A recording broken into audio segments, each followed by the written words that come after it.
Muito boa noite a todos, muito boa noite a todas. Hoje, com grande satisfação, antes de me apresentar, meu nome é William, sou presidente da Comissão de Cultura da OAB Guarulhos e hoje, com grande satisfação, estamos promovendo mais um evento em nossa instituição. Hoje o evento, a palestra a ser propagada pela doutora Daniela Souza é Como Manter a Saúde Mental em Tempos de Pandemia. Eu quero agradecer a presença da doutora Valéria Norberto, uma grande amiga minha, que é presidente da Comissão da Mulher Advogada, atuamos juntos já, foi uma grande honra e está sendo uma grande satisfação em atuar com Vossa Senhoria aqui. É uma guerreira, uma profissional ímpar, dotada de extremo conhecimento e só tem a agregar à nossa instituição. Doutora Cláudia Padoan, presidente da Comissão de Ação Social, um excelente profissional também, agrega muito em nossa instituição, tem contribuído bastante, eu acompanho o trabalho de Vossa Senhoria e admiro muito a sua atuação. Quero agradecer também a presença da minha querida vice-presidente da Comissão de Cultura, doutora Luciane, uma grande guerreira, profissional ímpar, companheira, com seu carisma, ela consegue purificar a Comissão de Cultura, traz ideias fantásticas e me auxilia muito na atuação do Mister. Então, hoje é uma grande satisfação, seja muito bem-vinda, doutora Daniela, vai ser uma grande satisfação em tê-la aqui, tenho certeza que vai agregar muito para a nossa comunidade jurídica e para a comunidade em geral que está aqui presente. Antes de dar início, eu quero passar a palavra à doutora Valéria Norberto para fazer alguns apontamentos. Obrigada, William.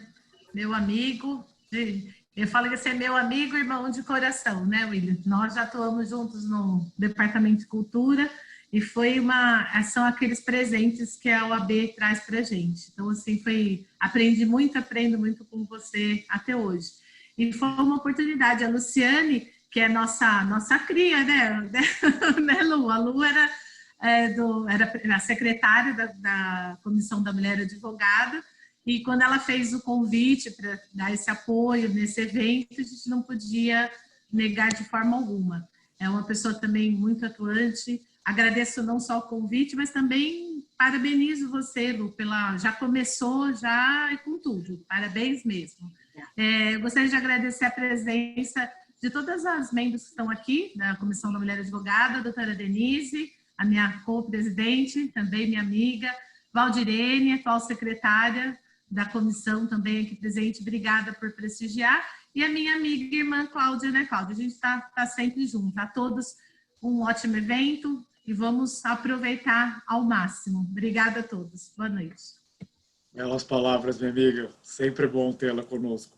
Passo a palavra agora à doutora Cláudia Padoan para fazer seus apontamentos iniciais. Tem a palavra, doutora. Obrigada, boa noite a todos. É uma honra estar aqui, a convite da doutora Luciane, e para ouvir a brilhante palestra da doutora Daniela, que a gente já teve uma palhinha lá na nossa fanpage, né? A gente já escutou ela falar um pouquinho, e eu tenho certeza que vai ser uma noite maravilhosa, vai ser de muito proveito, porque o assunto é forte, né? Mas, ao mesmo tempo, é muito importante a gente tratar e não esquecer um tema de tão importância que é a questão do suicídio, né? Esse mês de Setembro Amarelo traz essa memória aí para a gente não pensar que é uma coisa pouca, que é uma coisa pequena, e a Luciane conseguiu trazer nesse momento e na hora certa uma pessoa tão especial para a gente poder aqui ouvir. Tá? Obrigada, Lu, obrigada, William, Valéria, pelas suas maravilhosas palavras, sempre com o coração muito grandão aí, imenso, e quero muito escutar o que a doutora Daniela tem para falar. Obrigada, grande abraço a todos. Agradecemos pelas palavras, doutora Cláudia Padoan, e agora eu passo a palavra a essa guerreira que me cogitou no momento para a realização do evento, nem titubeei, vamos fazer sem qualquer empecilho. Essa guerreira, companheira, uma grande amiga que a OAB me deu também. Doutora Luciane, tem a palavra. Obrigada, doutor William. Eu agradeço a presença de todas aqui, do apoio da doutora Cláudia Padoan, da doutora Valéria Norberto, de todas essas comissões maravilhosas, sempre a confiança do meu querido presidente, doutor William. Muito obrigada por me dar essa liberdade. Viu? E agora eu vou fazer a leitura do currículo, de um breve currículo, porque é tão extenso o currículo da nossa palestrante que nós tivemos que resumir. Seja muito bem-vinda, Daniela. Obrigada, obrigada. Uma querida amiga de muitos anos, em que eu confio muito no trabalho. Eu tenho certeza que essa noite será brilhante. Vou fazer a leitura do seu currículo. Ok. Palestrante, doutora Daniela Silva dos Santos, proprietária do Instituto de Pesquisa e Desenvolvimento Psicológico Recomeçar há 10 anos, coautora do livro Tratado Brasileiro de Perdas e Lutos em 2014, com segunda edição a ser lançada em 2020 e 2021. Membro do GPEL, Grupo de Estudos em Perdas e Luto, perita em Psicologia Judicial, certificada em Psicologia Judiciária pela PUC São Paulo. Doutora Daniela, seja muito bem-vinda, essa casa te recebe de braços abertos, a palavra é sua, fique à vontade. Boa noite a todos. Primeiramente, muito obrigada, doutora Luciane Monteiro, pelo convite. Estou aqui, a convite para falar um pouco de saúde mental, principalmente nesse período de pandemia que estamos vivendo, com tantas reflexões, tantas demandas que nos atingem, talvez com maior velocidade neste momento, né? É um momento que, assim, não há quem não esteja estressado. Tem aqueles que precisam sair de casa e têm a tensão de se expor ao vírus. E tem aqueles que estão dentro de casa e acabam atrelando um acúmulo muito grande de tarefas, seja de trabalho, de escola, de estudos, reuniões, aniversários, tudo no mesmo espaço, no mesmo local. Isso acaba trazendo para as pessoas diversos conflitos, diversos olhares, e nós precisamos ter muita cautela e muito cuidado em saber lidar com todas as demandas que reverberam. Eu falo que nós psicólogos é como se nós víssemos o paciente que ali nos solicita num mar agitado. E, de algum modo, nós não podemos parar o mar do qual a pessoa está inserida, mas nós podemos ancorar de alguma forma e utilizarmos das ferramentas, experiências e vivências que esse paciente já teve em sua vida para ajudarmos a administrar tudo aquilo que possa estar emanando dentro desse contexto.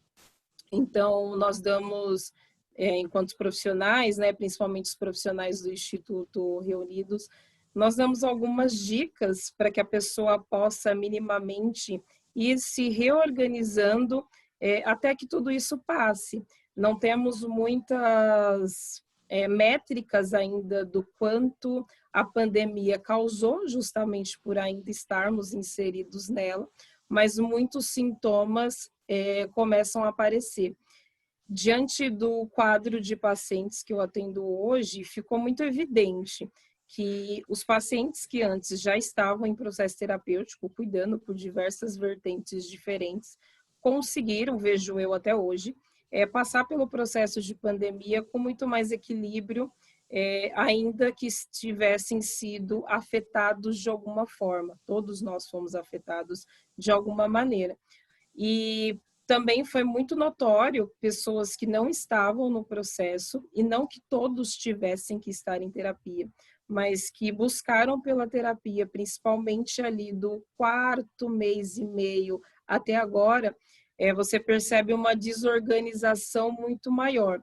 Então, fica muito claro que as pessoas que estavam cuidando de si, de alguma forma, através de diversas técnicas terapêuticas, e de repente chegou na terapia depois, enfim, elas tiveram um equilíbrio maior. E aquelas que apareceram neste momento, você percebe que, na verdade, já haviam fatores que, de algum modo, a incomodavam em diversas vertentes, e no momento que a pandemia veio, praticamente da noite para o dia, todas essas demandas, elas expurgaram, né? Então, não é que a pandemia trouxe uma demanda naquele momento. Então, nossas pessoas estão piores na pandemia. Elas podem ter piorado, mas que as demandas já pré-existiam, elas já pré-existiam, sim. E durante todo o tratamento a gente consegue observar isso.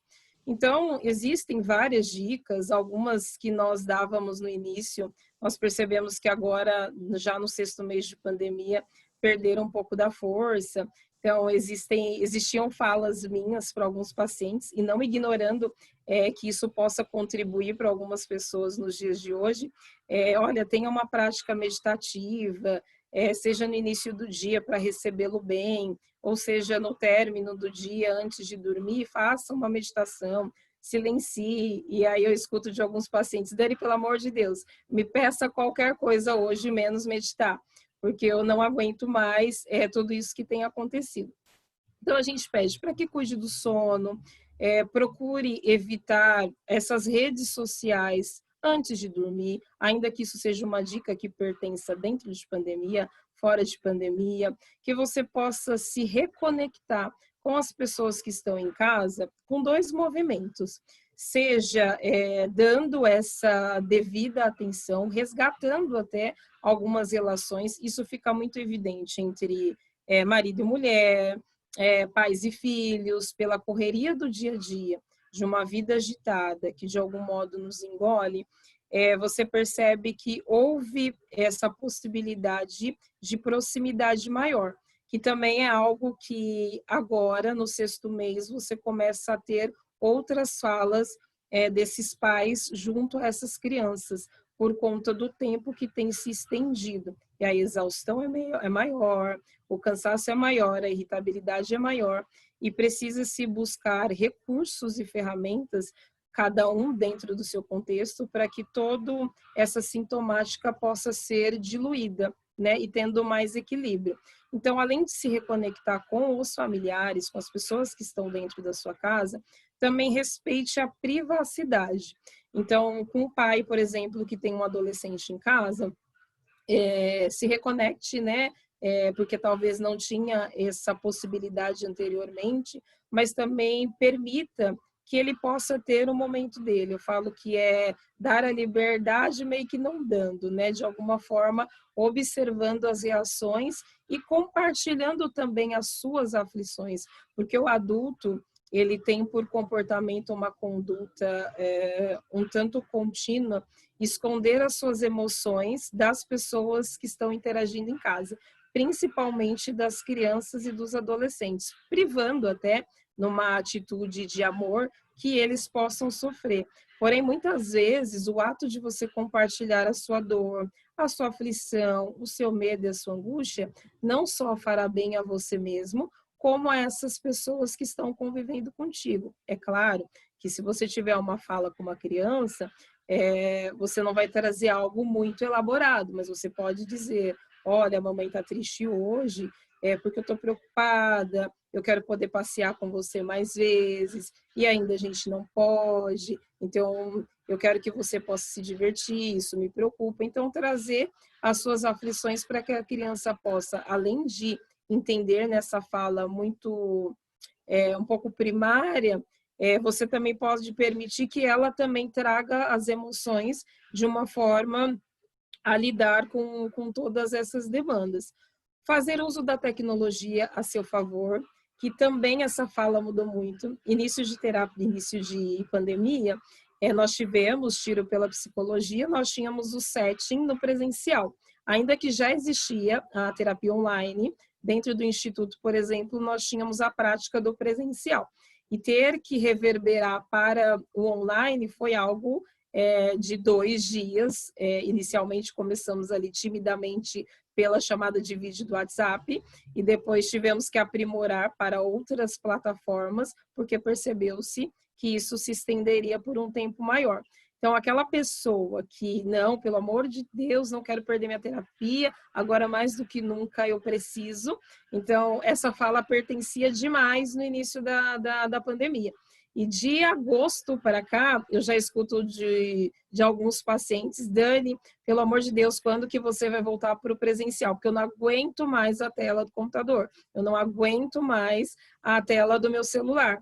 Então, nós começamos a compreender que dentro de todo esse contexto, nós também precisamos observar o nosso movimento e ver o que eu dou conta de fazer.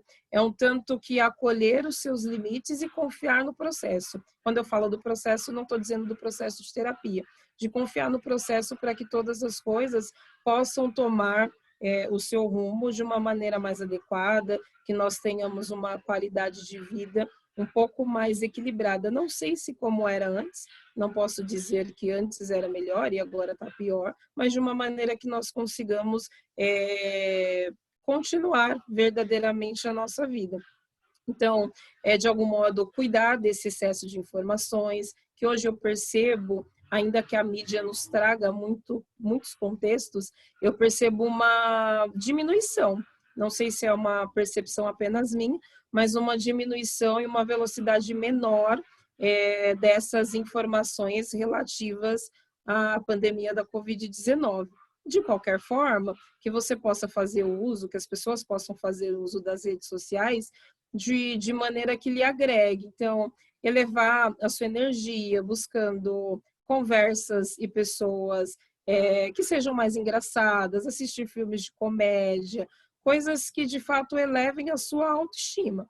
Não adianta você estar num processo depressivo, eu sei que não é fácil, mas você buscar uma outra pessoa tão depressiva quanto você. Ou então você escutar músicas que a sua frequência também seja baixa. Então são pequenos cuidados que nós podemos ter para que toda essa reverberação que ainda nos assusta enquanto psicólogos, de como ficarão o emocional das pessoas quando tudo isso acabar, quando acabar, que é uma incógnita, e que hoje a gente já percebe um descontrole emocional muito grande, principalmente para quem chegou para o processo terapêutico agora. Esperou-se demais para poder cuidar de si, para poder olhar. Algumas pessoas estão angustiadas porque, devido à flexibilidade, muitos já estão retomando as suas rotinas de uma forma com responsabilidade, outros infelizmente não, e a vida ela já continuou. E a vida continuando, eu preciso buscar dentro dos meus recursos internos e externos de que maneira que eu também possa continuar. Foi muito notório, empresários principalmente, que deixaram as suas atividades e buscaram por outras como forma de utilizar a seu favor a questão da pandemia da Covid-19. Muitos estão enlutados, sim, por perca de entes queridos e por outras perdas, e aí depois nós podemos falar um pouco melhor, mas tem muitas pessoas também aproveitando esse momento e ressignificando muitas questões da sua própria vida. Então, eu já escutei de pacientes que antes estavam em company, trabalhando, mas que decidiram, Dani, essa experiência para mim foi maravilhosa, me senti muito mais produtivo estando em casa, vou tentar negociar com a empresa, ou outros que aproveitaram uma insatisfação e trocaram de atividades. Então, de alguma forma, eu falo que como psicóloga, não sei se pelo tempo de atuação no consultório, eu digo que não tem uma demanda que eu não consiga olhar e extrair algo de positivo a partir dela. Muitas vezes o paciente, dentro do seu contexto, ele não consegue reconhecer. O que eu posso extrair de positivo de uma morte? O que eu posso extrair de positivo uma vez que eu perdi o meu trabalho? E quando eu após acolher a minha dor, passar pelo meu processo de luto, eu também tenho a condição, e aí eu posso ter uma ajuda externa ou não, de olhar para as minhas questões, para as minhas demandas, ressignificar a partir dali, não naquela fala simplória que eu particularmente não gosto de virar a página e vida que segue. Não gosto, não concordo, porque não é simples assim. Mas, de alguma maneira, eu posso olhar e entender como que eu posso continuar a partir disso.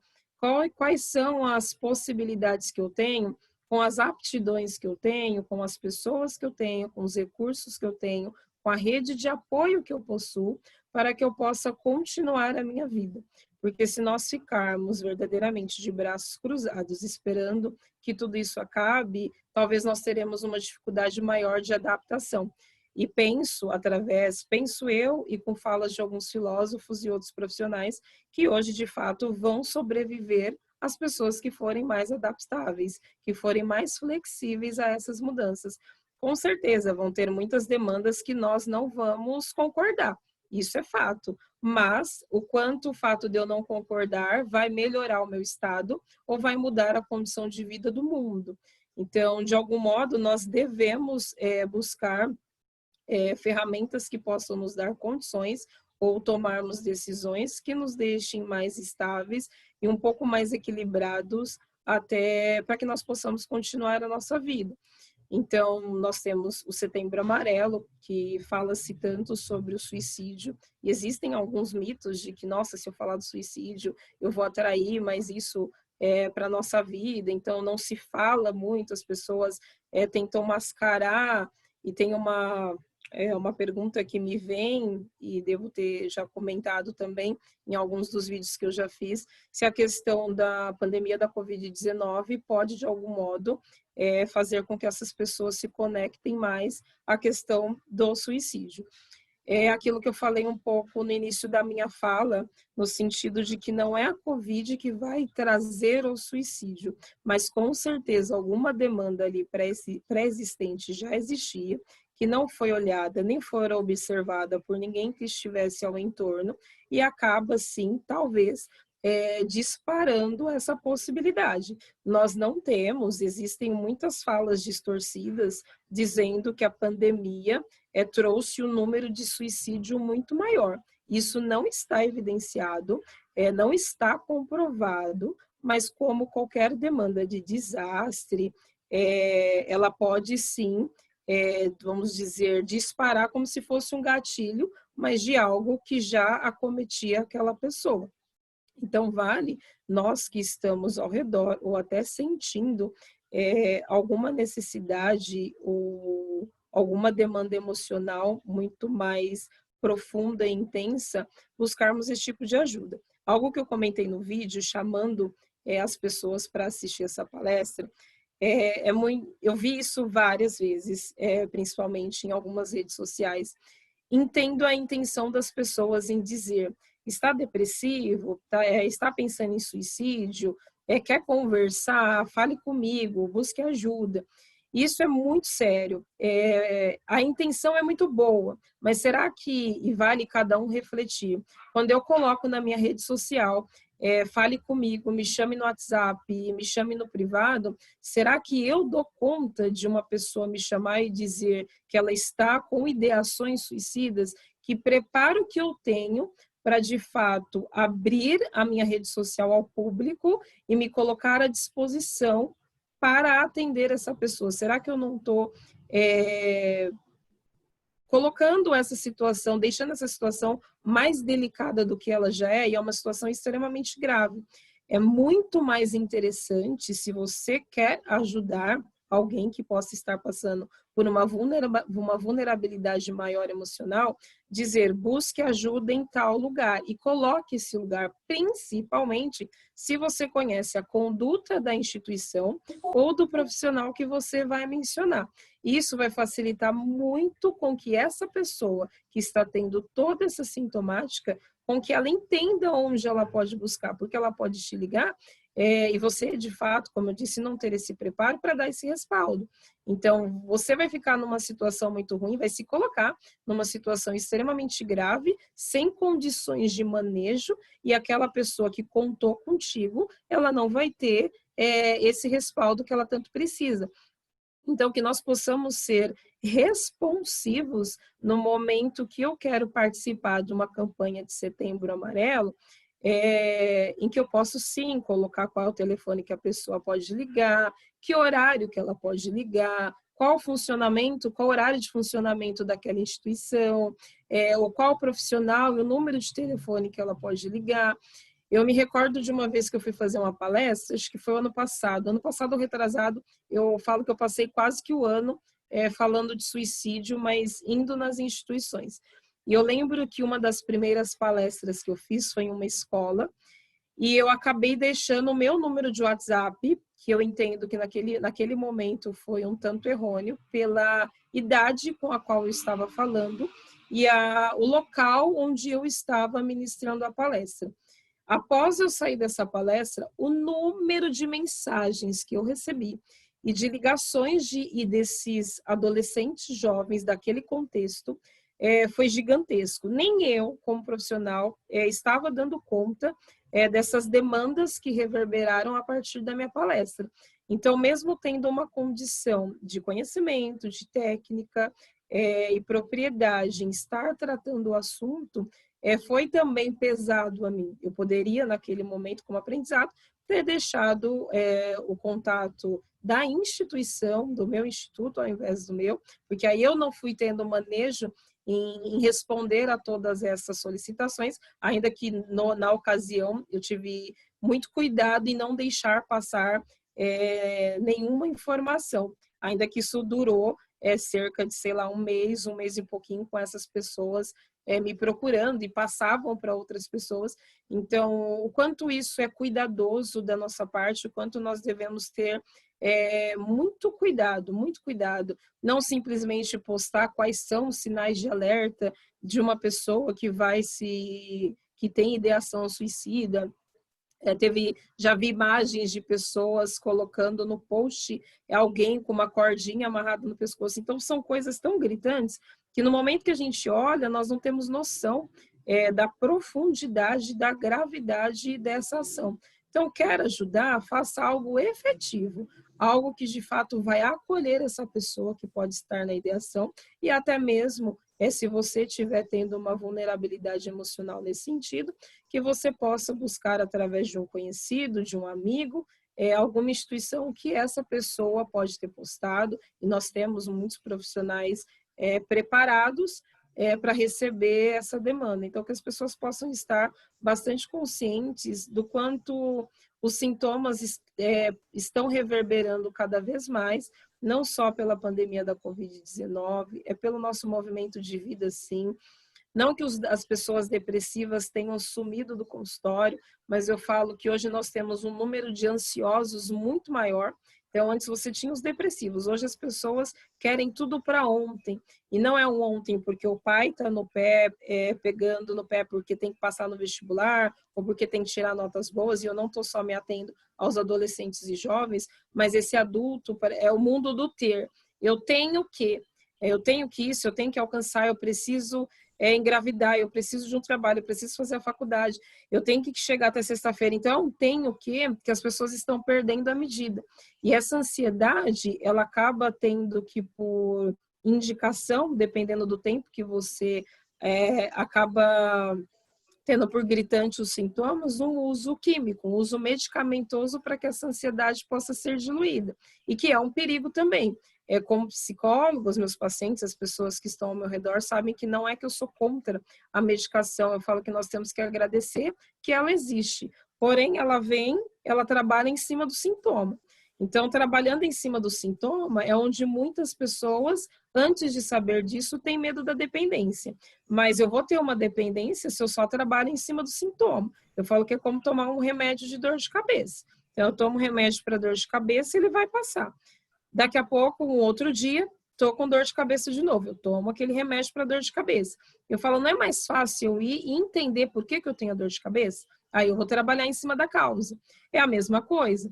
Então, no processo de depressão, que leva ao suicídio e tantas outras coisas, não necessariamente ao suicídio, é importante que as pessoas tenham por clareza a importância do atendimento terapêutico atrelado, em alguns casos mais graves, à conduta, ao atrelamento do medicamento que é receitado pelo psiquiatra. Então, alguns mitos precisam ser desmascarados para que as pessoas possam ter esse cuidado por completo, e não só paliativo. Aí sim, eu não faço uma terapia, mas eu tomo remédio. E aí esse remédio vai me dar uma sensação muito melhor. E eu vou entender que eu só estou melhor porque eu estou tomando a medicação. E que muitas vezes sim. Mas eu vou ficar com essa medicação até quando? Em que momento que eu entendo que eu não preciso mais? Porque eu já dei conta das minhas emoções e das questões que me levaram a me sentir desse modo.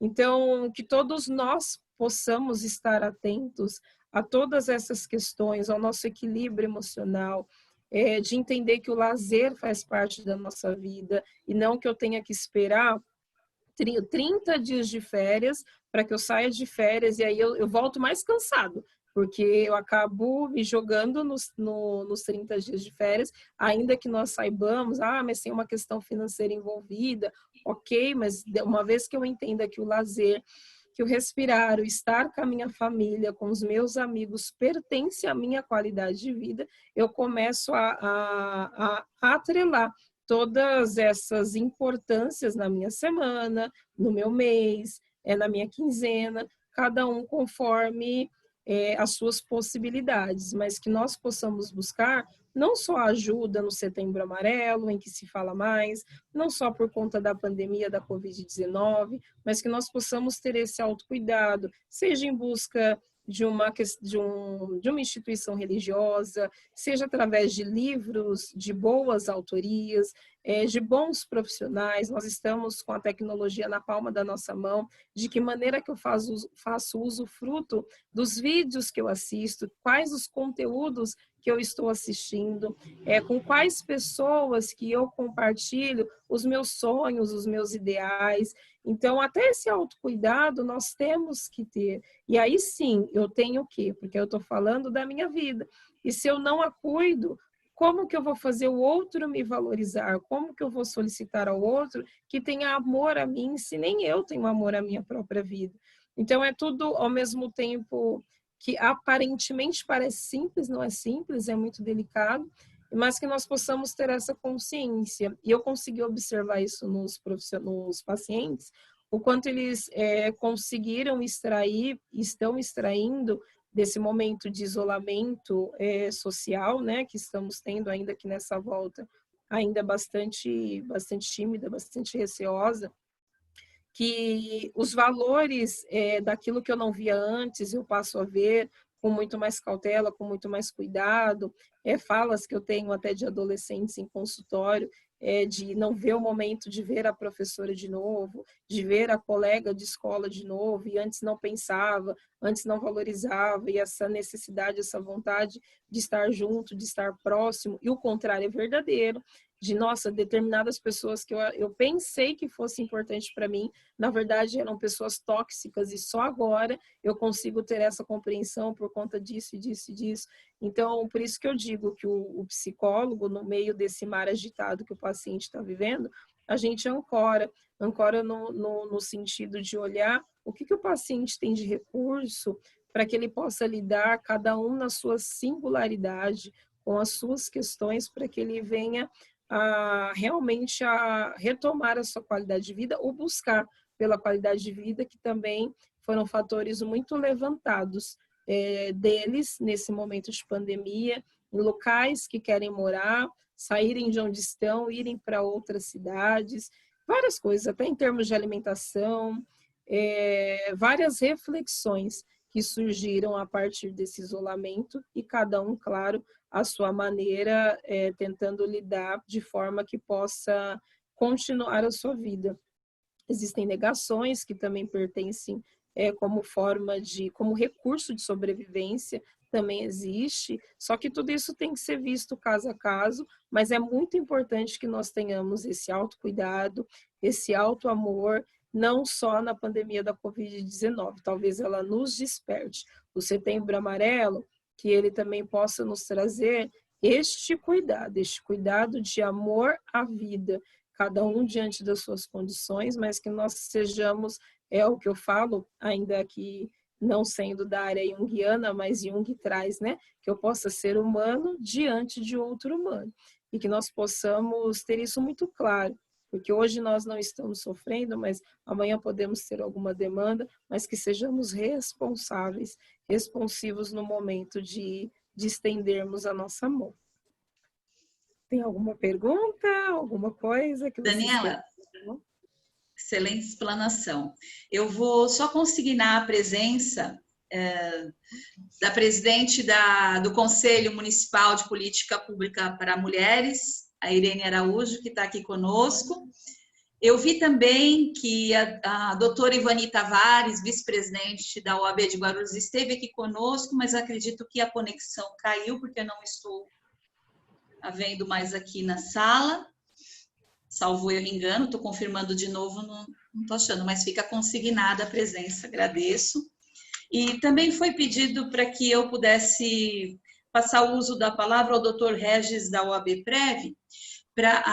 Vou passar a palavra para ele e nós vamos entrar no segundo bloco nosso aqui, que é de perguntas. A doutora Valéria já consignou ali no chat uma pergunta, doutora Daniela. Daqui a pouquinho você já pode, então, responder para a gente. Eu passo a palavra, então, para ele tem algo rápido a nos passar, e aí a gente vai para essa segunda etapa. Muito obrigada até agora por tudo. Boa noite, doutores, tudo bem? Boa noite. Bom, primeiramente eu gostaria de agradecer, né, a todos vocês pela oportunidade. Doutora Daniela, fantástico tudo que a senhora falou até então, né, me sinto privilegiado, entrei aqui como convidado e acabei ganhando muito, né, porque realmente foram palavras bastante enriquecedoras, né, nos tempos que nós estamos vivendo hoje, né, ter esse suporte de um profissional realmente é muito válido, tá? Agradeço muito. Eu gostaria de me apresentar formalmente. Meu nome é Rez, eu sou consultor da OAB Prev de São Paulo, tá? E eu assumi a região de Guarulhos, tá? Por conta disso que hoje eu estou participando aqui com vocês. E eu gostaria de me colocar à disposição de vocês, advogados, para levar para vocês as informações a respeito da OAB Prev, que é o Plano de Complementação de Aposentadoria. Isso é muito importante para vocês, advogados. Tá? Eu estarei muito presente na subseção para estar levando para vocês essas informações, levando conhecimento, as informações a respeito dos benefícios que a OAB Prev pode oferecer para vocês, tá bom? Então, é bem rapidamente para me apresentar mesmo, agradecer e estar sempre me colocando à disposição de vocês para oferecer para vocês a melhor consultoria possível, para que vocês tenham uma aposentadoria digna do esforço que vocês fazem aí todos os dias. Tá bom? Muito obrigado. Eu que agradeço. Obrigada, doutor Regis. Obrigado. Tem uma pergunta da doutora Valéria aqui no chat. Daniela. Antes, Lu, Sim. Antes de você fazer a pergunta, deixa eu te interromper. Só consignar também a presença da Marcela, vice-presidente da comissão, também que está aqui, e do Werner também, doutor Werner Gelber, que está acompanhando aqui com a gente. Só para fazer constar. Obrigada pela presença, sejam muito bem-vindos.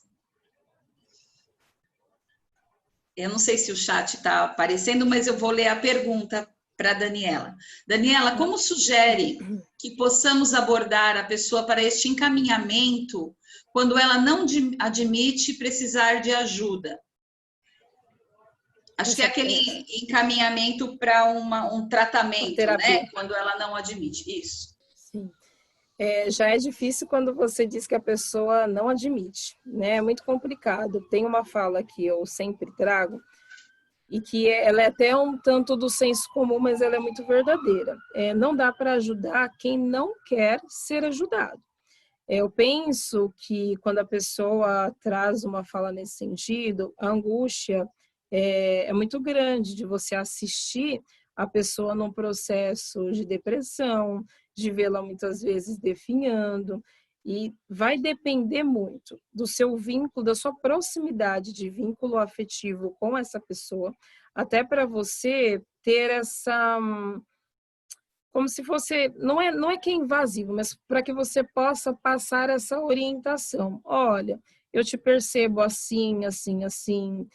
Várias vezes você já me disse sobre isso, isso e isso. Tenho percebido que cada vez mais essas situações têm te deixado mais embotada. Tudo aquilo que você estiver percebendo frente à pessoa, você fala, eu gostaria muito de te ajudar. E a minha maneira de te ajudar é te indicando um profissional, um local que possa ser mais assertivo nessa tratativa. Você aceita que eu te indique um lugar, que eu te indique uma pessoa, e você já já preparado para isso, você tem que ter esse respaldo. Olha, eu vou te passar o número de telefone, ou eu tenho aqui a rede social, alguma coisa nesse sentido. Caso a pessoa não queira ou não procure, infelizmente, nós temos que respeitar, porque e não que só tenha um tipo de ajuda. Você pode passar para ela várias orientações. Eu li alguma coisa no sentido que é difícil conviver com a pessoa negativa. Na verdade, nós não damos conta dessa dor do outro. Eu falo que quando você vê uma pessoa chorando, você pode estar em qualquer lugar, você vai se aproximar, você precisa de ajuda, você quer alguma coisa, eu posso fazer alguma coisa, porque nós não damos conta dessa dor. E não dando conta dessa dor, eu preciso entender de que maneira que a minha intervenção possa verdadeiramente contribuir. Porque se eu também não tenho esse preparo e falo, você quer conversar? E aí, ok, se você tiver um ouvido que possa verdadeiramente escutar, e a pessoa comece a explanar as questões dela a você, perfeito. Tem uma fala que eu uso muito há muito tempo no Instituto, tem algumas camisetas que nós fizemos em várias ações voluntárias ali em Guarulhos, no Parque Bosque Maia, que é: procure um ouvido que te ouça e não que finge te escutar. Porque também é muito costumeiro você se colocar à disposição, às vezes, né, isso de pessoa para pessoa, mas é muito comum eu escutar, por exemplo, os pacientes me trazendo isso. Então, ele chega para alguém e diz, nossa, eu estou passando por isso, isso, e começa ali a falar. A pessoa, aparentemente, parece que está ouvindo. Ao término da fala desta, que não está bem, a outra pessoa diz, nossa, você não sabe o que eu passei por isso, aí pronto, né? Que fala, que escuta foi essa, genuína, que eu me prestei ao outro, que às vezes só quer falar. E no momento que eu praticamente invalido ali a fala da pessoa, eu acabo prejudicando. Então, assim, se eu tenho condições de dizer a ela, como eu disse, muitas vezes eu não posso não ter acesso direto a esta pessoa, mas eu sei que a filha da minha amiga não está bem. Eu não vou ter essa fala direto com a filha. Mas se eu tenho intimidade com a mãe, eu falo, olha, você me contou, eu percebo a pessoa assim, assim, assim. Você não acha importante ou interessante você ter uma fala de um profissional que possa te orientar melhor, para que vocês possam sair dessas condições? E isso se a pessoa te der essa permissividade, porque senão você falar para uma pessoa procurar um psicólogo, ela pode se sentir ofendida. Então eu preciso até reconhecer até que ponto isso é meu ou de fato é da pessoa, porque se eu entendo que é da pessoa e ela entra até numa negativa e não querer a minha ajuda, eu preciso respeitar. Então você pode chegar, vou dar um exemplo, olha, tá aqui o cartão do Instituto Psicológico Recomeçar, procura, você vai gostar e tudo mais. E a pessoa não vai, você acaba ficando com raiva. Porque eu já fiz tudo que eu tinha que fazer. Eu não vou fazer mais nada, não. Você está falando de você. Você não está falando da pessoa, porque ela pode estar num processo de negação. Não estou dizendo que você vai abandonar, mas muitas vezes o respeito está em me calar diante do momento em que ela não está aberta à conversa ou à tratativa da prática terapêutica ou alguma outra. É importante, sim, que eu tenha alguma ação, mas eu preciso entender o quanto essa pessoa está aberta à minha escuta. Do contrário, a minha ajuda não vai ser efetiva e eu preciso lidar até com essa ausência de reciprocidade do outro ou de ouvir aquilo que eu tinha a orientar. Não sei se a doutora Valéria me fiz clara, mas é um pouco disso. Vou dar um exemplo que acontece muito. Chega alguém no consultório ou me liga, Dani, queria tanto que você atendesse tal pessoa, nossa, ela precisa tanto da sua ajuda, eu vou pagar uma consulta para ela. Várias vezes isso já aconteceu. E aí, ok, mas eu sempre digo, para a pessoa que vai na consulta, você sempre, 100% dos meus pacientes sabem disso, você está disposta ao processo terapêutico? Eu dou essa liberdade ao paciente, independente de quem está pagando. Porque se essa pessoa me diz, eu estou, aí ok, nós conseguimos trabalhar juntas. Do contrário, não, eu estou aqui porque minha mãe mandou. Nossa, Daniela, de tanto tal pessoa falar, por isso que eu vim. O processo não vai funcionar. Então, a gente só consegue ajudar quem está disposto a ser ajudado. Contrário, é óbvio, existem várias peculiaridades de caso a caso. a questão da vulnerabilidade. Às vezes a pessoa não tem essa decisão por si só, porque já tem alguma patologia atrelada. Então, é caso a caso, mas de uma maneira ampla, nós precisamos ter essa conduta de respeito, sim. E até conosco mesmo, né? De abraçar, às vezes, uma causa que eu não sei se eu também dou conta. E aí eu vou entrar no processo de reclamação, e inclusive do julgamento, que existe demais, principalmente quando entra a questão depressiva, que é frescura e tantas outras que vocês já é conhecido de uma boa parte das pessoas. Obrigada, Daniela. A doutora Cláudia Paduan também fez aqui no chat uma pergunta, está dizendo assim: e se alguém que tem ideação suicida nos procure e não estivermos preparados, o que podemos fazer? Entra dentro da fala que eu trouxe.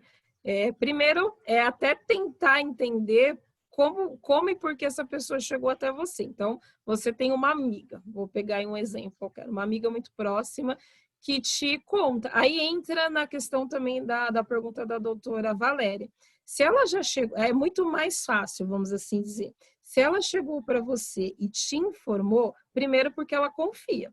Então, se ela confia, você pode assumir até a postura de dizer: olha, eu não tenho agora de cabeça, agora vocês têm um instituto, não tem agora de cabeça um lugar para te orientar, para te indicar. Mas se você me permitir, eu vou em busca e eu vou te trazer um lugar, um profissional que possa te dar todo esse respaldo. E naquele momento que ela te fala, com certeza ela não vai trazer só isso. Ela vai te contar, ela vai te explicar, esteja aberto a ouvir. E se você não pode ouvir naquele momento, mesmo, não finge ouvir. Você diz, vou dar um exemplo, isso acontece até bastante comigo. Posso te ligar daqui meia hora? Daqui meia hora eu te ligo, ou daqui meia hora eu te encontro, e nós vamos falar mais a respeito. Ou se você tiver condições de cancelar o que você está fazendo, mas informe a pessoa que você quer dar essa atenção. E que nesse momento, por conta do que você está fazendo, você não consegue. Não é que você não está dando atenção a ela, porque aí as fantasias crescem, né, para esse paciente que já está vulnerável, para essa pessoa, né, que já está vulnerável. Então, se você já sabe, você indica, mas ouça, porque não necessariamente naquele momento ela quer alguma indicação. Naquele momento ela só quer conversar, naquele momento ela quer alguém que a escute. Então, escute e entenda, perceba o quanto ela quer só uma escuta da tua parte, ou o quanto ela também está esperando que você possa complementar essa fala. E você vai sentir isso verdadeiramente conversando. Mas eu penso que se a pessoa te conta, ela já está bastante aberta, e aí ela mais do que gritou por ajuda, né? Muito mais. Ficou claro, doutora Cláudia? Ficou? Tem mais uma pergunta aqui da doutora Denise Monteiro. Doutora Daniela, grata pela orientação. Sem dúvida nos ajudará muito. Queria saber, além do luto pela morte causada pela Covid-19, quais os outros tipos podem surgir neste momento de pandemia? Um luto que apareceu bastante no consultório são vários. Os tipos de luto são diversos.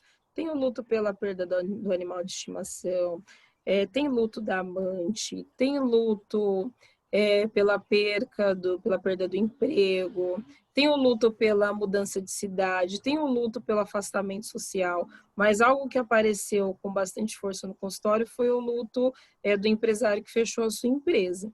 Então, você tinha ali todo um sonho, né, realizado, e você, em alguns segmentos, né, você ter que ver esse sonho neste momento um tanto acabado. Alguns conseguiram ressignificar a partir da possibilidade de entrada em novos segmentos. Mas antes disso, ainda que num curto prazo, um curto tempo, né, de 6 meses, já se viram em outras possibilidades. Independente desse luto, seja o luto pela perda do animal de estimação, em que as demandas são muito parecidas com a perda do ente querido, ele tem que ser respeitado. Todo esse processo, ele precisa ser visto e processado com muito carinho, com muito amor e com muito cuidado, desde a questão da negação, até que se chegue a essa aceitação. E dependendo do luto, eu falo que ele nunca fica aceito por completo, e eu passo a conviver com esta dor de uma maneira menos intensa com o decorrer do tempo, mas eu permitindo que as fases, e aí eu vou mencionar, ainda que alguns autores nem mencionem mais, a questão das fases que vem pela Elizabeth Kubler-Ross, que é uma das prepulsoras. Então, ela traz ali a negação, a raiva, a barganha, a depressão, a aceitação. Então, até que todas essas fases aconteçam, e não necessariamente numa ordem, eu não consigo continuar de uma maneira adequada. Todas as pessoas que estão em processo de luto precisam de terapia? Eu sempre digo que não, porque envolve o tipo de vínculo que eu tinha com aquilo que eu perdi. Hoje nós temos no consultório luto pela aposentadoria. Então, a pessoa tinha ali uma vida ativa, e eu tenho muitas pessoas que são novas e já aposentadas, e aí a sociedade tem, em algumas situações, um certo preconceito. Você já está aposentado, como se você não tivesse mais o que oferecer, porém essa pessoa tem uma mente muito ativa. E agora, o que eu faço da minha vida? Então, independente da demanda de luto que você possa estar vivendo, é importante que você se acolha, que você se respeite. Às vezes eu não quero ir numa terapia, mas ir em determinada instituição religiosa me faz bem. Não, nossa, eu não quero ir porque as pessoas falam para que eu não chore. E, na verdade, tudo que eu tenho agora são lágrimas. Então, assim, chore, se afaste de fato porque não vai te fazer bem, mas entenda o que lhe faz bem. Algumas pessoas julgam porque aquela pessoa vão pensar... É que agora, na pandemia, nós temos algumas peculiaridades bem importantes, como, por exemplo, a ida ao cemitério. Que antigamente eu tinha falas de que, ai, Daniela, eu preciso ir no cemitério pelo menos uma vez por semana, e as pessoas acham que eu estou enlouquecendo e tal. E, na verdade, é óbvio, sendo observado, né, acompanhado, e assim, terapeuticamente falando, eu vou entender o quanto isso faz parte do processo, ou quanto ela pode estar entrando num processo complicado, antigamente se dizia patológico. Então, assim, eu preciso ver quais são as ferramentas que eu tenho, inclusive em rede de apoio desses amigos, dos familiares, das pessoas. As redes sociais hoje tem muitos grupos afins que podem ali explanar sobre a sua dor. Eu preciso respeitar o meu processo de luto, que não tem um prazo determinado para acontecer, mas... Eu sempre digo que o primeiro ano é o mais difícil, sempre, porque é o primeiro tudo. Mas passado isso não significa que é só um ano, porque envolve, vamos pensar na morte, o tipo de morte, o vínculo que eu tinha com essa pessoa, vários fatores, né, que envolvem o local que se morava, a minha proximidade, tudo isso vai envolver para que facilite o meu processo ou para que ele se torne um tanto complicado. Se é que eu vou precisar de ajuda terapêutica ou não, vai depender da maneira como eu vou reagir frente a essa diversidade que está me acometendo no momento, porque envolve quais os recursos internos que eu tenho, que tem a ver um pouco com essa qualidade de vida que eu disse antes, no sentido de, independente de pandemia da Covid-19 ou não, que nós possamos estar atentos às nossas... como que anda a minha resiliência, e não dizendo que nós temos que ser Mulher Maravilha, o Homem de Ferro, que eu falo que não tem graça nenhuma, parece bonitinho, né? Quando você é chamado, mas não tem graça nenhuma você meio que bancar tudo sozinho, porque o preço é muito alto e a conta vem. Então, que eu possa me respeitar e respeitar, inclusive, esse outro que possa estar enlutado, independente de fazer 3 meses, de fazer 1 ano, de fazer 2 anos, 3 anos, são vínculos e situações diferentes, não é porque a pessoa está numa festa que ela está bem, não é porque ela está num restaurante que bom que ela já está saindo para comer, porque aí é um julgamento seu, e não necessariamente uma qualidade vista ou vivida por aquela pessoa. E eu só trouxe esses exemplos porque foram coisas que já chegaram para mim de grande dor daquele que estava enlutado. Nós temos mais uma pergunta aqui no chat, da doutora Cláudia Paduan. Quanto tempo podemos entender como razoável este período de luto? Então, é um pouco dessa minha fala anterior, né?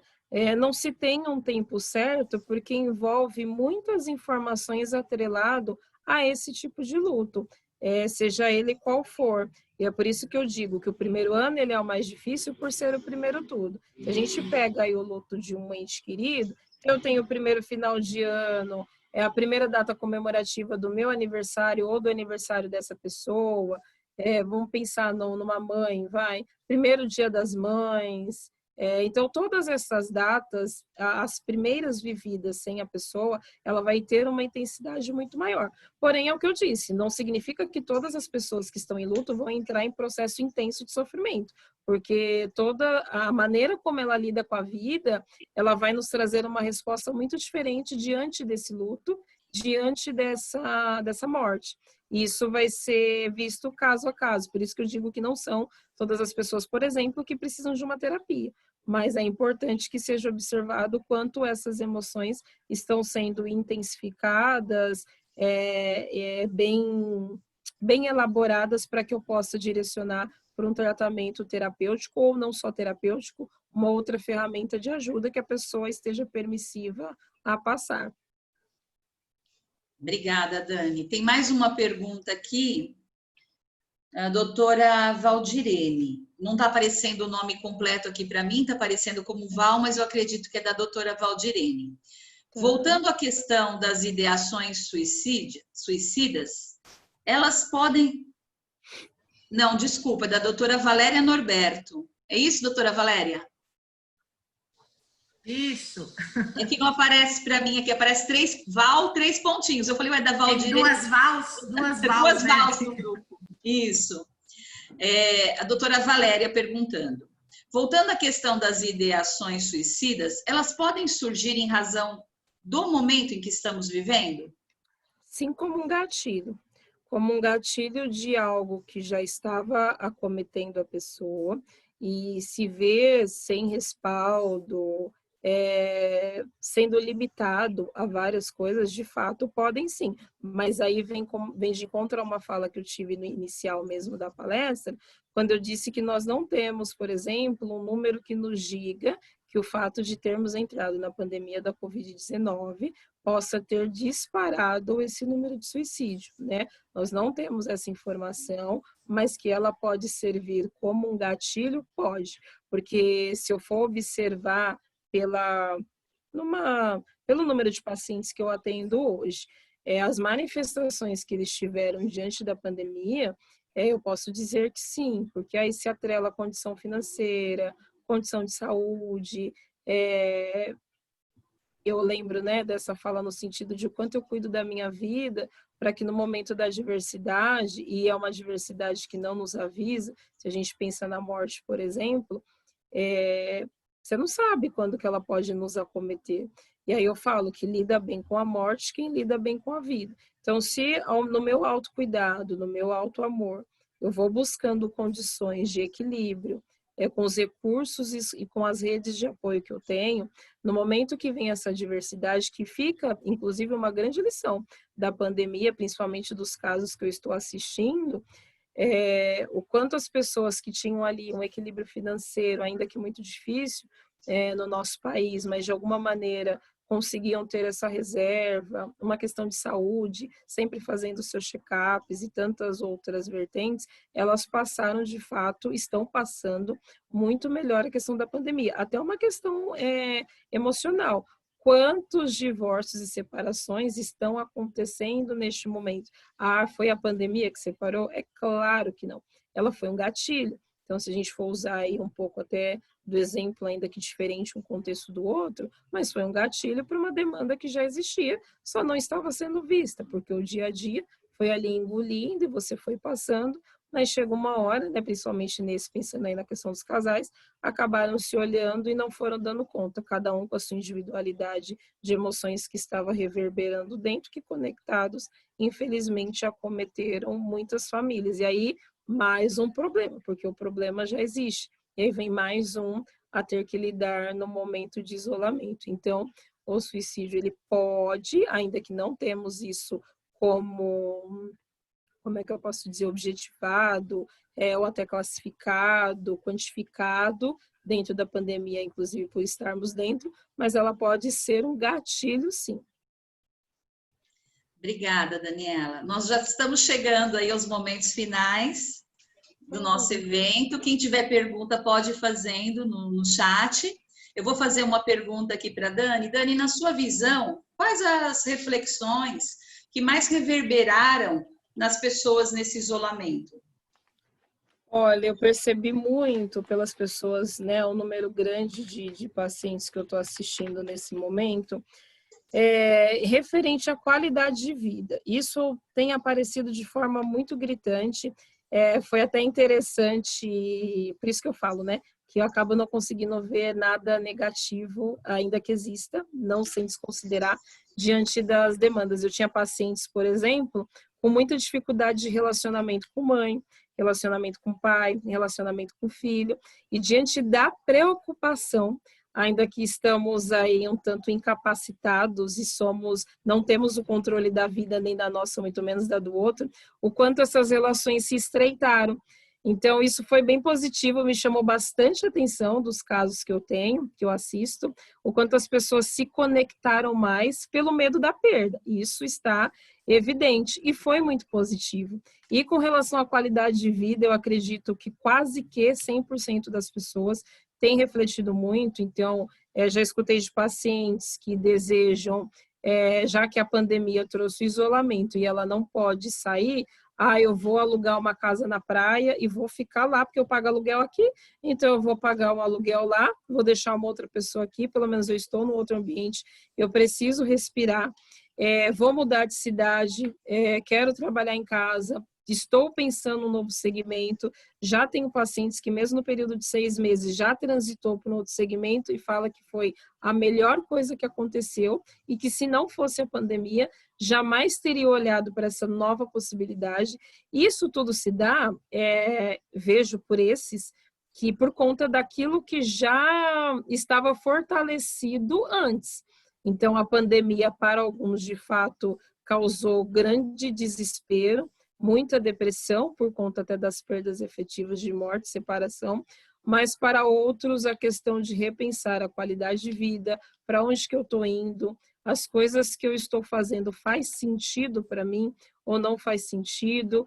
Teve a fala de um psiquiatra, até para uma paciente minha, no sentido de o quanto nós vemos as coisas, a ela, né, no caso, via as coisas em forma e não em conteúdo. Simploriamente dizendo, como se ela fizesse as coisas muito para mostrar, mas não necessariamente com muito sentido. E a vida, com o passar do tempo, está trazendo essa cobrança para ela. Por que você fez? Qual o sentido de fazer tantas coisas ao mesmo tempo? Qual a qualidade de vida que você está tendo junto à sua família, junto aos seus amigos, junto ao seu propósito de vida? Aliás, você sabe qual o seu propósito de vida? Então, essas reflexões de vida, de qualidade de vida e de sentido, de conteúdo, isso mexeu aí, eu não vou dizer 100%, mas 90% das pessoas que eu tenho acompanhado. Obrigada, Dani. O doutor Werner está fazendo uma pergunta aqui no chat. Poderia comentar a atual política armamentista em função? Se ele puder ser mais claro, eu vou agradecer. Você abriu o áudio, doutor Werner? Não está completa, acho que ele vai completar. Se puder fazer também pelo... não está completa, tá. Se quiser fazer pelo áudio, também fique à vontade. Eu fiz um outro questionamento também, com referência ao trabalho, ao nosso dia a dia aí, que a gente acaba ou se dispersa com as coisas da casa e deixa o serviço de lado, ou fica muito com o serviço e esquece que todo o restante do mundo existe e acaba trabalhando muito mais do que devia, né? Essa questão de limite, aonde que a gente acha o nosso limite, aonde que ele está, onde que a gente pode buscar, como é que é a hora de começar, quando que é a hora de parar. Acho que isso é muito difícil. Sim, você sabe que isso é algo que os pacientes trazem bastante mesmo, principalmente os que estão realmente em casa. Alguns tiveram dias em company, outros home mesmo. Então, assim, o que eu tenho orientado? Por mais difícil que seja, nós precisamos criar e estabelecer uma rotina. de horário sim de começar e horário para terminar. Por quê? Com essa continuidade de vida que as pessoas estão retomando as suas vidas e que nós precisamos retomar de alguma forma, então, por exemplo, vou pegar o exemplo de uma coordenadora que eu tenho de escola. Então, ela me diz que as professoras chamam 11 da noite, 10, à tarde, de manhã, não tem horário. E ela não consegue não responder. Qual é o problema que nós temos aí? Eu perguntei para ela. Quando do presencial, isso acontecia? Não. Dava 6 horas, todo mundo parava, ninguém me chamava mais, e qualquer outra demanda se resolvia no dia seguinte e não vinha no celular.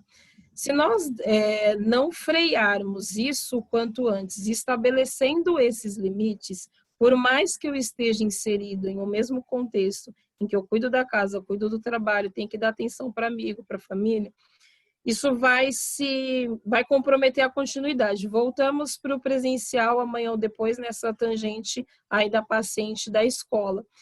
Se ela não freia agora, isso vai continuar acontecendo, porque foi dado a liberdade, e você não vai poder dizer, então, ali no período da pandemia, isso era possível, agora não, mas é só uma duvidazinha, mas é só uma coisa. E aí você vai acabar entrando num outro movimento de estresse que já pertence nos dias de hoje. Então, eu entendo que como fomos pegos de surpresa para que vivêssemos desta forma, nós perdemos a mão mesmo. Isso todos nós somos afetados, perdemos a mão. Porém, permanece ainda acontecendo. Então, eu preciso ter um equilíbrio de estabelecer, sim, uma rotina. Do horário que eu vou começar a trabalhar, no horário que eu vou parar, de poder instruir as pessoas da casa, de alguma forma, a respeitar o seu momento e você também respeitar o momento da pessoa, no momento que você pode falar, o tempo que você vai ter de almoço, o tempo que você vai parar para brincar e dar atenção para o seu filho, que eu falo que eu estou morrendo de dó das crianças nesse período de pandemia, em ter que ficar, às vezes, dentro do apartamento e não pode brincar, nem fora com os amiguinhos, enfim. Então, é preciso, sim, estabelecer uma rotina para que você não entre nesse desgaste, porque já é desgastante. De algum modo, isso já é desgastante, já requer muita entrega. Mas se eu não cuido agora, é o que eu falei, a conta vai chegar depois. E nós ainda não estamos vendo. Algumas coisas já aparecem, algumas demandas já aparecem. Eu tinha uma fala no início da pandemia de que quem estivesse cuidando de si, não só em terapia, tá? Até então, elas conseguiriam passar com mais equilíbrio, ainda que desequilibradas. E as pessoas que não faziam isso e que demorassem a procurar, seriam os pacientes que chegariam e nós teríamos que dizer que, felizmente ou infelizmente, precisariam da ajuda medicamentosa e retornar à terapia, porque só a terapia não daria mais conta. E eu pude evidenciar isso de fato. As pessoas que estão chegando neste momento e que não faziam uso de nenhum tipo de rede de apoio, elas de fato chegam muito agravadas. E aí não dá para nós entendermos que só a terapia vai ser uma fonte de equilíbrio, ou de ajuda nesse equilíbrio a ela. E aí nós precisamos recorrer à medicação em indicação a esse paciente. Obrigada, Dani. Eu chamo de Dani, né? Tão íntima minha, tanto essa pessoa, que eu nem consigo falar, doutora Daniela, mas, né? Me desculpa a intimidade. É que eu sou muito verdadeira e eu não consigo engessar tudo que eu sinto. Vamos lá. A pergunta Agradeço. do Dr. Werner. A pergunta do Dr. Werner, que não estava completa, ele colocou aqui, ó. Poderia tecer comentários sobre eventuais efeitos danosos nos índices de suicídios em função da atual política armamentista? Digo, eu penso que quem quer faz, e com mais armas à mão... Sem entrar 100%, né, nas questões políticas, mas eu penso que sim, quanto mais facilitadores eu tenho, de fato, eu facilito com que essa pessoa tenha acesso àquilo que pode entrar como algo autodestrutivo. Não sei se isso, de algum modo, vai potencializar a questão de um índice de suicídio mais elevado. E aí eu concordo com a sua fala, Talvez eu diria de uma outra forma, não consigo pensar agora, tá? Mas que quem quer faz. Não é porque ela tá com a arma aqui que isso vai disparar em mim uma vontade de me matar. Ela pode sim, infelizmente, contribuir com uma ideação que eu já tenha, pelo acesso facilitado, se é isso que eu entendi que você quer dizer. E aí sim, isso, mas aí eu posso pensar não só na questão da arma, mas eu posso pensar numa questão de um medicamento que antes podia estar mais escondido e agora está mais próximo a mim. Então, eu não atrelo a 100% ao facilitador do armamento, mas como qualquer outro facilitador, para quem quer tirar a vida, o que facilitar, ela vai usar em favor disso. Mas, como a questão nunca é dos nós psicólogos dizermos quais as práticas que podem favorecer o suicídio, até nós lutamos muito contra isso, porque, infelizmente, tem muitas palestras que dizem, então, porque tem um tipo de suicídio assim, tem um tipo de suicídio assim. Isso não informa, isso é um gatilho para quem já está com esse sentimento dentro de si. Então, por isso que eu nem atrelo a trazer pontos nesse sentido, mas eu respondo que sim, se torna um facilitador. Isso nós não temos uma métrica que possa ser dita, pelo menos eu não tenho acesso a esse tipo de informação ainda, mas eu penso que como gatilho, tá fácil, tá próximo, e eu já tenho isso como um sentimento, por uma questão às vezes até, por a pessoa estar já até adoecida, vai facilitar com que eu execute, com certeza. Nós estamos chegando, então, ao final. Eu gostaria de saber se a Daniela tem alguma consideração a fazer, com suas considerações finais, para que eu possa terminar o evento. A joia. Primeiro, eu quero agradecer a oportunidade de falar com as pessoas, de trazer informação. Eu falo que se uma pessoa guardar uma coisinha só que eu disser, eu já fico satisfeita. Então, todas as oportunidades que eu tenho de falar para que nós possamos dar atenção ao humano, por sermos humanos, não sermos tão taxativos nos nossos julgamentos. Cada pessoa tem uma história por trás dela, aquilo que eu considero frescura, aquilo que eu estou cansado de ouvir, de ver, fala muitas vezes muito mais de mim do que da pessoa em si. E eu vou trazer uma frase que eu gosto muito, eu não conheço esse autor, mas ele diz assim, e eu deixo como término da minha palestra, em que diz: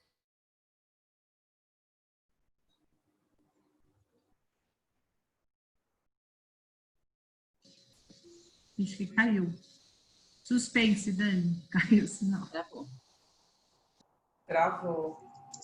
Não conheço, mas eu gosto muito dessa fala. Caiu o seu som. Nós não ouvimos a frase, porque caiu bem na hora que você deixou a gente suspense. O último capítulo da Morrendo novela, de curiosidade. Vai de novo. Então, tá bom. Eu disse que eu não conheço o autor, mas eu vi essa frase há um tempo e eu guardo ela comigo, que diz assim: basta uma pequena vela para trazer luz a uma pequena sala escura. Temos o poder de ser aquela pequena luz sempre que escolhermos fazer a diferença na vida de uma outra pessoa. Ele se chama Valdemar Falcão e eu termino aqui com o meu muito obrigado pela oportunidade em falar com vocês. Obrigada, Dani. Eu quero agradecer, primeiramente, sempre a Deus, a todos os funcionários envolvidos que trabalharam para que pudesse ser efetuado esse evento, na pessoa da Maiara e da Letícia. Quero agradecer ao nosso querido presidente, doutor Eduardo Ferrari, que sempre abre as portas para nós. Agradecer a confiança do meu presidente da Comissão de Cultura, doutor William Pereira. Agradecer o apoio incondicional dessas valentes doutoras, Valéria Norberto Figueiredo, da Comissão da Mulher Advogada, da incansável doutora Cláudia Paduan, da Comissão de Ação Social. Quero agradecer a nossa linda palestrante de hoje, Daniela Silva, que nos presenteou com todo esse brilhante conhecimento. E, por fim, quero agradecer a presença de todos vocês, que essa palestra realmente tenha sido uma sementinha, uma inspiração de que a gente possa levar para outros, para fazer o bem sem ver a quem. Agradeço imensamente a todos vocês. Tenham uma excelente noite. Obrigada. Boa noite. Obrigada, Daniela. Beijo. Obrigada, viu, gente? Obrigada. Beijo. Beijo, tchau, tchau. Ótima noite a todos e ótima semana aí também. Igualmente. Igualmente.